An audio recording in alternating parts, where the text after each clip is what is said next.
रामायण प्रसंग 11 सीता का अर्थ। सीता देवी श्री राम की नित्य संगिनी है। जब मिथिला नरेश जनक महाराज यज्ञ की तैयारी करते समय भूमि पर हल चला रहे थे, हल की लकीर या कुंड से एक कन्या उत्पन्न हुई। अथ में कृषत क्षेत्रम लांगलातुत्थिता मया क्षेत्रम शोधयता लब्धनाम नासीते विधि विष्णुता। कुंड को सीता भी कहा जाता है, इसलिए सीता से जन्म लेने के कारण उनका नाम सीता हुआ। सीता के स्वयंवर में उनसे विवाह करने के लिए शर्त थी कि विजेता को शिवजी के धनुष की प्रत्यंचा चढ़ानी होगी। धनुष एक संदूक में था और 8,000 बलवान पुरुष 8 पहियों वाली गाड़ी पर उसे लेकर राजसभा में आए। विश्वामित्र मुनि द्वारा बुलाए जाने पर श्री राम ने सरलता पूर्वक धनुष को बीच से पकड़ा, उसे उठाया, प्रत्यंचा चढ़ाई और धनुष के 2 टुकड़े कर दिए।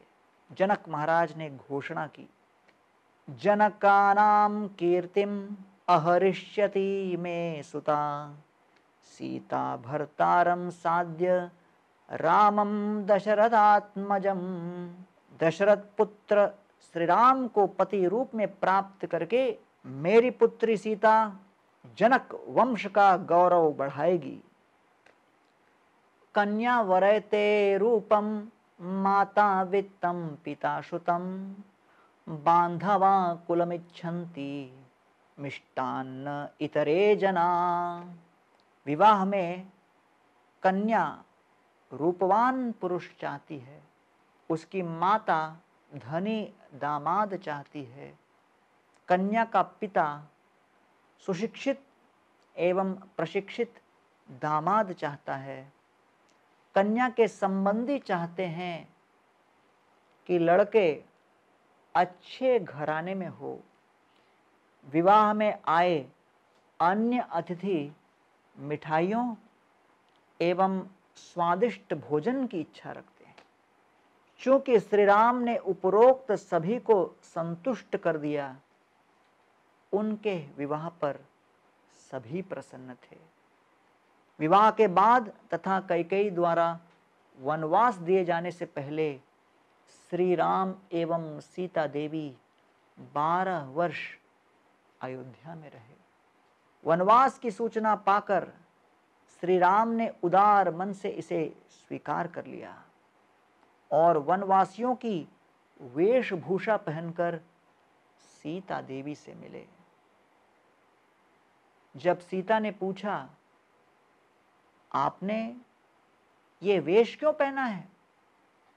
श्री राम ने उन्हें सारी कहानी सुनाई, जिसे सुनकर सीता देवी ने उनके साथ वन में जाने की हठ की।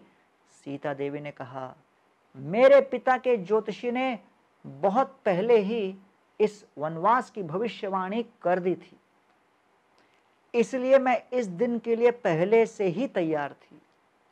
यस्त्वया सहसा स्वर्गो निरयो यस्त्वया विना इति जानन पराम प्रीतिम गच्छ रामम मया सह। सीता देवी ने कहा, हे राम, आपसे विरह मेरे लिए नरक है और आपका संग मेरे लिए स्वर्ग है। आपके बिना मेरा कोई अस्तित्व नहीं है। जब श्री राम ने सीता से पूछा, तुम वन में मेरे साथ क्या करोगी? सीता देवी बोली, यदि त्वं प्रस्थितो दुर्गम वनम अद्यैव राघव अग्रतस्ते गमिष्यामि मृडन्ते कुशकंटकान। सीता देवी इस अवतार के उद्देश्य का वर्णन करती है। क अर्थात धरती एवं श अर्थात सुख, कंटकान अर्थात विघ्न। रावण और उनके मित्र लोगों के सुख के शत्रु हैं, अपने क्रूर कार्यों द्वारा वे लोगों को पीड़ित करते हैं, रावण जैसे आसुरी तत्वों को नष्ट करने के लिए सीता देवी ने स्वेच्छा से लंका में पहले ही जाने का निश्चय किया। अग्रतस्ते गमिष्यामि, इससे श्री राम को धरती के इस कांटे रावण कुशकंटकान को उखाड़ फेंकने का एक कारण मिल गया। सीता करुणा की मूर्तिमती देवी भी है। वे श्री राम से कहती हैं, तृष्याम रोषौ बहिष्कृत्य भोक्तशेषम इवोदुकम नयमाम वीर विश्रब्ध पापम मयि न विद्यते। सीता देवी श्री राम से कहती हैं, मैं हमारी शरण में आए लोगों के दोष पर ध्यान नहीं देती।